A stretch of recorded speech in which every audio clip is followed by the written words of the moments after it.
ini.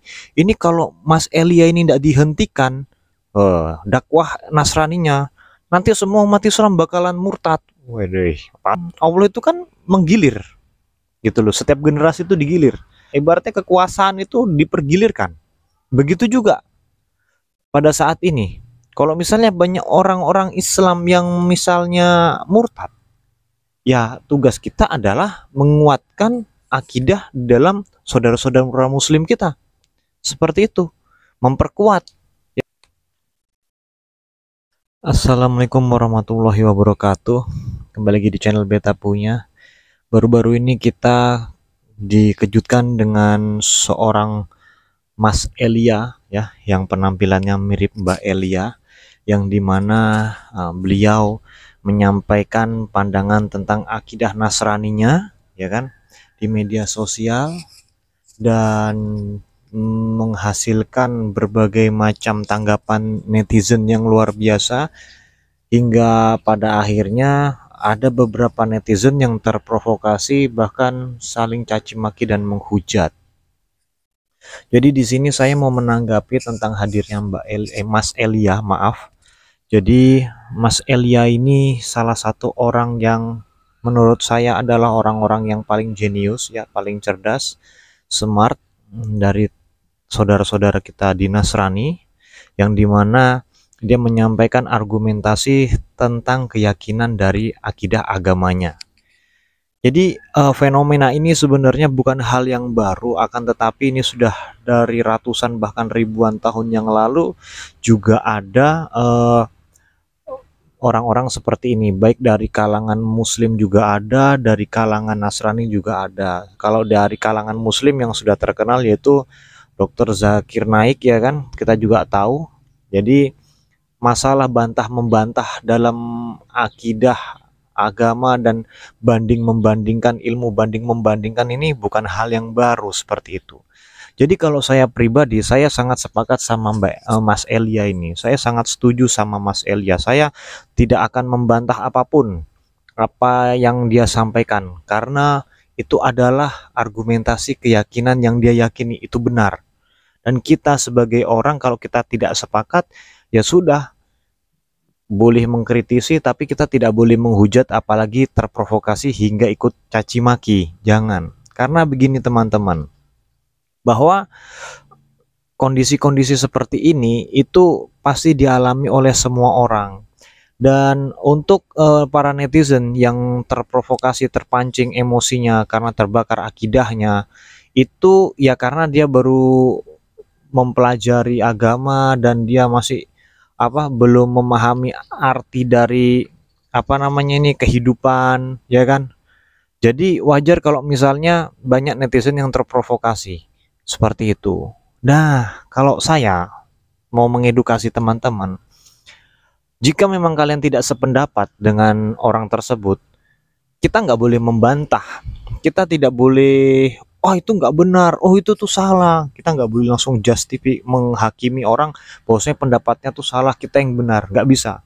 Apalagi yang perkara namanya akidah sebuah agama, dogma agama, itu masing-masing harus dipegang dengan keimanan. Nah, keimanan di sini bukan berarti kita khawatir. Khawatirnya begini, kadang-kadang ada orang yang berpikir seperti ini.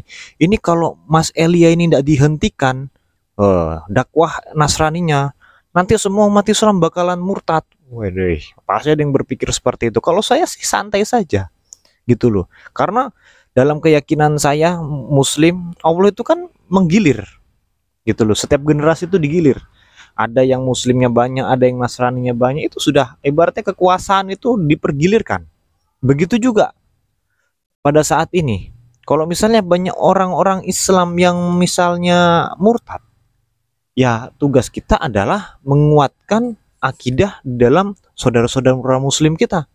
Seperti itu, memperkuat, ya kan, memberikan dakwah, ya kan, mengajak ikut kajian, ya kan. Seperti itu, bukan berarti langsung kita counter. Nggak bisa.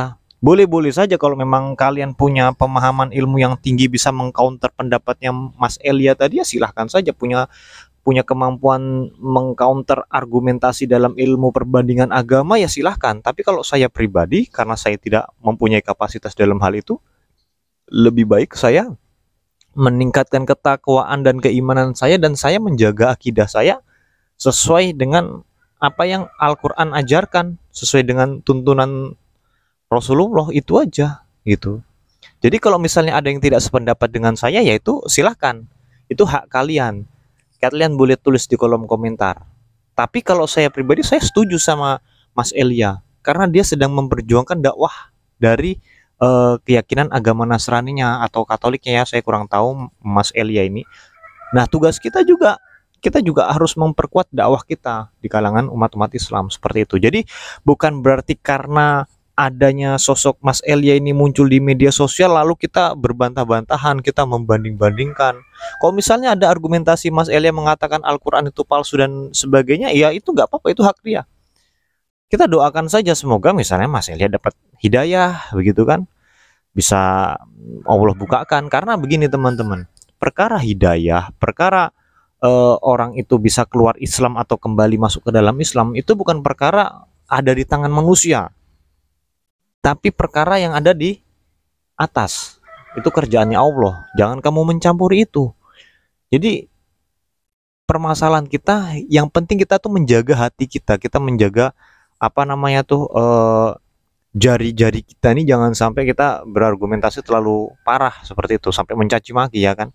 Kadang banyak orang itu berani mencaci maki tapi dia menggunakan akun-akun anonim, akun-akun yang memang namanya nggak jelas, fotonya nggak jelas, ya kan. Nah ini nih provokator nih, yang kayak gini nih sebenarnya, yang kayak gini nih yang harusnya dicari, ditangkap, karena dari caci maki itu bisa memprovokasi orang-orang yang menggunakan akun real untuk ikut menghujat kalau misalnya dia terprovokasi.